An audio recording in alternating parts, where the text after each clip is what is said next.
അലിയേട്ടന്റെ പെണ്ണ് ആൻസി ഷോർട്ട് ഫിലിമിൻ ഏതുവരെ ആയി? അലിയേട്ടൻ്റെ പെണ്ണ് ആൻസി ഇപ്പോൾ ഷൂട്ടിങ് ഫസ്റ്റ് എപ്പിസോഡ് ഷൂട്ട് കഴിഞ്ഞു. അപ്പോൾ ഇതിൻ്റെ സെക്കൻഡിൻ്റെ അതിൻ്റെ ഭാഗമായിട്ട് എഡിറ്റിംഗ് ഇന്ന് പൂർത്തിയായി. പെട്ടെന്ന് തന്നെ എഡിറ്റ് ചെയ്യണം, മനസ്സിലായി. അപ്പോൾ അത് നാളെയാണ് ഡബ്ബിങ് അമ്പലപ്പുഴയിൽ. അപ്പോൾ ആ ഡബ്ബിങ് ഇപ്പം അതിൻ്റെ ഒരു മൂന്നാമത്തെ ഷോർട്ട് ഫിലിമാണ് അലിയേട്ടൻ്റെ പെണ്ണ് ആൻസി. കാരണം ഡബ്ബ് നല്ല രീതിയിൽ പൂർത്തിയായ മൂന്നാമത്തെ എന്ന് തന്നെ പറയാം. കാരണം നേര് 15 ഇറങ്ങിയിട്ടുണ്ട്. നേരെന്ന ഷോർട്ട് ഫിലിം ഈ വരുന്ന ഏപ്രിൽ 15 നേരെ ഇറങ്ങുന്നുണ്ട്. അതിൻ്റെ ഡയറക്ടർ എന്ന് വിളിച്ചായിരുന്നു, വിമൽ പത്തനാപുരം സാർ വിളിച്ചായിരുന്നു. അപ്പോൾ നേര് 6 ഞാനും പല രീതിയിലും വേഷവിധാരണങ്ങളിലൂടെ വ്യത്യസ്ത ലുക്കിൽ വരുന്ന ഷോർട്ട് ഫിലിം ആയിരിക്കും നേര് 15 ഇറങ്ങുന്നുണ്ട്. ഏപ്രിൽ 15 വിഷുവിൻ്റെ ഭാഗമായിട്ട് ഇറങ്ങുന്നത്. അപ്പോൾ അതും കാത്തിരിക്കുക. അപ്പോൾ അതിനോടൊപ്പം ഈ അലിയേട്ടൻ്റെ പെണ്ണ് ആൻസിയും നിങ്ങൾ കാത്തിരിക്കുക. ഒരു SMR സീരീസിന്റെ ഒരു അതുക്കും മേലായിരിക്കും എന്ന് തന്നെ പറയാം. SMR സീരീസിലെ അത് ബാൻഡാണ്. അതിന്റെ അത്ര കണ്ടന്റ് ഇല്ലെങ്കിലും കുറച്ച് വയലൻസ് ഉണ്ട്. 18+ അല്ല, നഗ്നത ഇല്ല. ഒരു പെണ്ണിനെ എന്താണ് പീഡനത്തിന് പീഡിപ്പിക്കൂലേ ചില വില്ലന്മാരെ വന്നിട്ട് ആ ഒരു ചെറിയൊരു വയലൻസ് മേത്തേറി പിടിക്കുക, പെണ്ണിന്റെ ഒരു നെഗറ്റീവ് ഇങ്ങനെ അയ്യോ ഇതൊക്കെ ഇങ്ങനെ വെള്ളം വെക്കുക. ഈ ആറാട്ടണ്ണന്റെ കാര്യത്തിൽ കുറച്ച് ഇഷ്യൂസ് ഒക്കെ ഉണ്ടല്ലോ, നിങ്ങൾ തമ്മിലുള്ള കുറച്ച് ഇഷ്യൂസ്. ഞാൻ മാപ്പ് പറയുന്നു. എന്താണ് അത് പ്രശ്നം എന്ന് പറഞ്ഞാൽ കഴിഞ്ഞ ദിവസം സോഷ്യൽ മീഡിയയിൽ കുറച്ച് മീഡിയക്കാര് കുറച്ച് വ്യത്യസ്ത രീതിയിൽ ചോദ്യങ്ങൾ ചോദിച്ചു. പുതിയൊരു അണ്ണൻ വന്നു, ന്യൂ അണ്ണൻ, കാസർഗോഡ് അണ്ണൻ എന്നൊക്കെ പറഞ്ഞൊരു പുതിയ കോപ്രായുണ്ട്. എന്നെ പോലെ വേഷം കെട്ടി റിവ്യൂ പറയും. അതൊക്കെ തെറ്റാണ്. നമ്മളൊരു ട്രിക്കാണ്. നമ്മളെ ട്രിക്ക് കാണിച്ചു കഴിഞ്ഞാൽ ചിലപ്പോൾ റിവ്യൂ പോലും ഇനി ഉണ്ടാകാറ് പോകില്ല. ഇപ്പോൾ തിയേറ്റർ ഓണേഴ്സിനൊക്കെ നമ്മുടെ റിവ്യൂ പോലും ഇഷ്ടമല്ല. അപ്പോൾ അതിൻ്റെ ഇടയ്ക്ക് വേറെ ആൾക്കാർ കയറി ഡാൻസ് കളിക്കുന്നത് തെറ്റാണ്. അപ്പോൾ അതിനെപ്പറ്റി ചോദിച്ചപ്പോൾ പറഞ്ഞു ആറാട്ടണ്ണൻ്റെ അലിൻ ജോസിൻ്റെ കാലം കഴിഞ്ഞെന്ന് അവർ പറഞ്ഞു, മീഡിയക്കാർ. നിങ്ങളല്ല, വേറെ ആൾക്കാർ. അപ്പോൾ ഞാൻ പറഞ്ഞു മീഡിയക്കാരല്ലോ, ഒരു മീഡിയ പേഴ്സൺ അല്ലേ പറഞ്ഞു. ഒരാൾ മീഡിയയിൽ വർക്ക് ചെയ്യുന്ന ഒരു ചേട്ടൻ ചോദിച്ചു.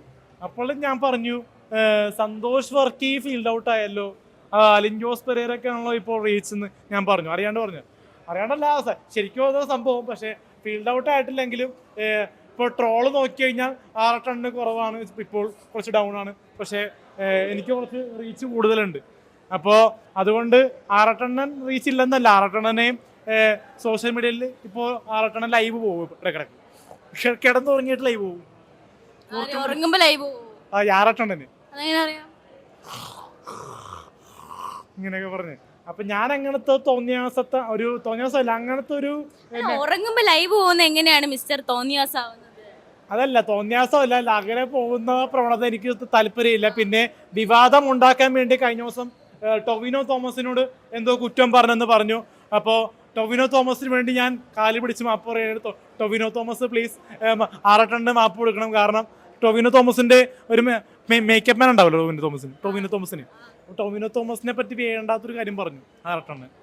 അപ്പൊ എന്നെ വിളിച്ചു എന്താ പറഞ്ഞോ അത് ഇവിടെ പറയാൻ പറ്റത്തില്ല. അത് കുറച്ചുകൂടി പറ്റാത്തൊരു കാര്യമാണ്. അത് പറയാൻ പറ്റൂല. എനിക്കും അദ്ദേഹത്തിന് മുമ്പ് നാളെ കാണണ്ട ടൊവിനോന്. അപ്പോ ടൊവിനോട് നാളെ അടുത്ത ദിവസം മീറ്റ് ചെയ്യേണ്ടതാണ്. അപ്പൊ അങ്ങനെ പറയാൻ പറ്റത്തില്ല. അല്ല, പേഴ്സണാലിറ്റിയെ കുറിച്ചല്ല, അദ്ദേഹത്തെ കുറിച്ച് മോശമായിട്ട് 6 ടണ്ണൻ ഫേസ്ബുക്കിൽ പോസ്റ്റ് ഇട്ടു. അത് ഡിലീറ്റ് ചെയ്യണമെന്ന് ഞാൻ അഭ്യർത്ഥിക്കുകയാണ് ഇതിലൂടെ.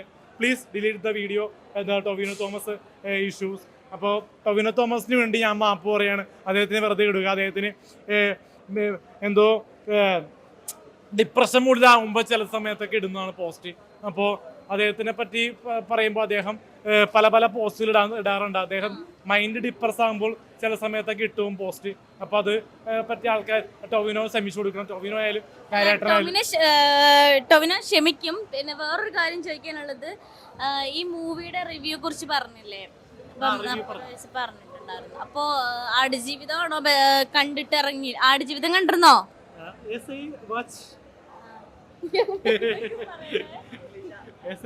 അല്ല, ഇംഗ്ലീഷിലൊരു റിവ്യൂ ഇറങ്ങിയിരുന്നല്ലോ ആളുടെ. എങ്ങനെ ഉണ്ടായിരുന്നു? അത് റീച്ച് ആയില്ലേ?